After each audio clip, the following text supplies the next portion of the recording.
Welcome to Talk Tuesday. My name is Deborah Okun. Today on the show, we're discussing on a very interesting topic that talks about not just a single gender, but both male and female. And this topic is rape and its after effects on its victims.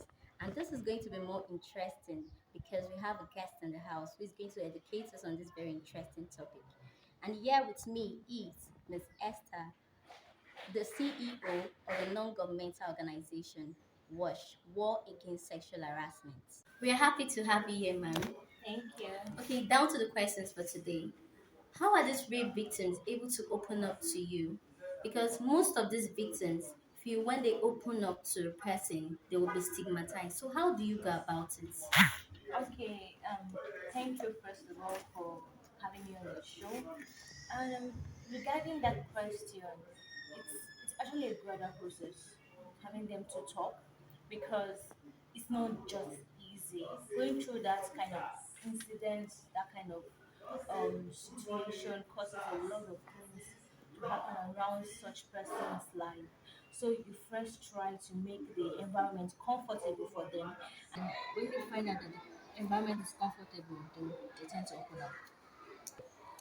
Okay, thank you very much. Most of these victims tend to lose their confidence as a result of the incidents. So, what do you do, or what can be done to help them gain back their self confidence? Okay, when they come to wash, what we do, we take them through classes. First, we go through classes that will help them heal because they're still in their healing process. So we take them to that class and also bring up activities that they can actually participate on.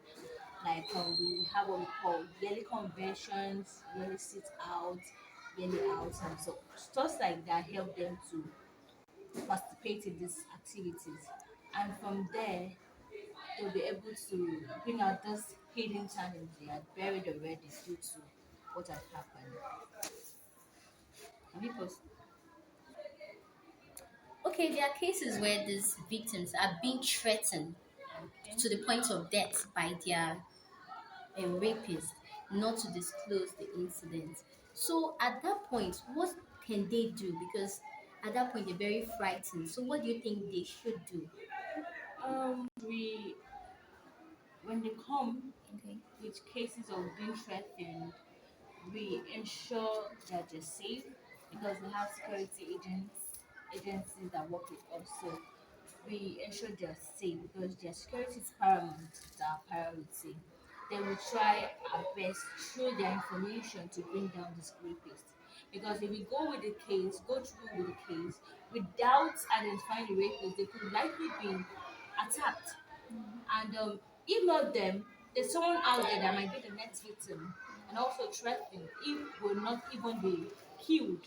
So when we make them safe, when we actually get them to a safe point, we contact the security agencies that actually going down this rapist, and they take an undertaking.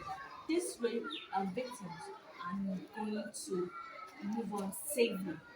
If anything happens to them, we hold the rapist in question. There's this misconception most people have that only women or only the female folks get raped. Tell us how true or false that is.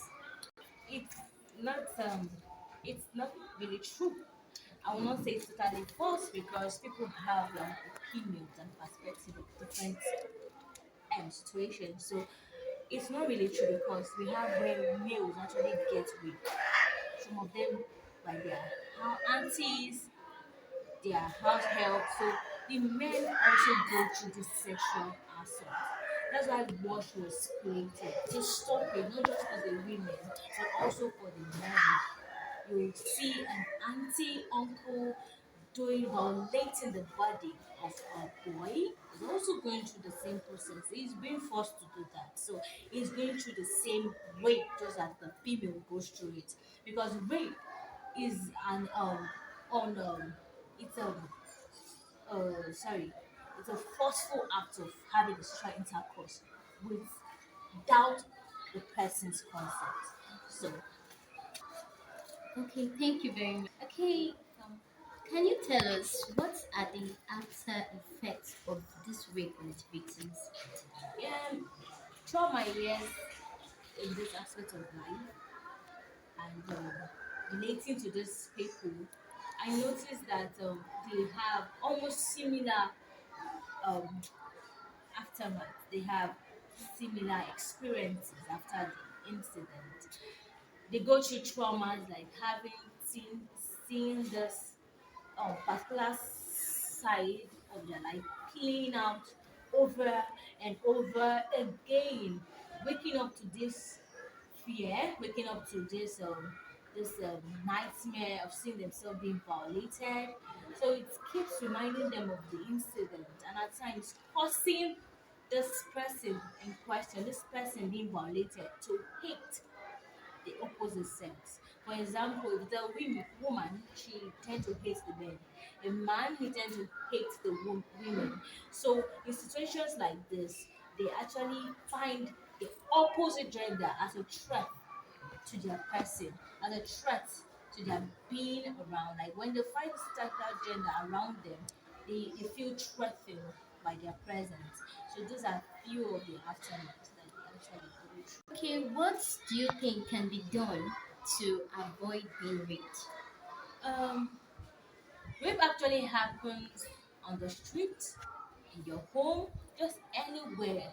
So I think first is when you're going out, ensure that someone is aware of where you're going to, and be careful the way you relate to strangers. Even your aunties or uncles can be the rapist. So you ensure that you're not alone with an opposite sex. You're not alone with somebody that um, might likely harm you. So, and watch what you wear. For the women, what we wear at times arose these men and cause them to do these things. Okay, thank you very much then. You're welcome. Okay, what do you think? What is your advice to rape victims out there that feel the world is crashing apart? What is your advice to them? Okay, if you're a rape victim, if you've gone through this before, I think first you should not keep silent because silence doesn't help. Talk to somebody, find someone you can trust, your friend, your mother, your father. Talk to somebody about it because another says a problem shared, sorry, is a problem half solved. So speak out so that you can be helped and allow yourself go through this process of healing. It's a slow and gradual process. So be free to go through it. Be free to get angry if you have to get angry. Be free, but make sure that you are open to the process and talk to God about it. It will really help you. Thank you very much. We've come to the end of the show today. Hope you've learned something because I've learned a lot. Thank you very much. Thank you. Stay tuned.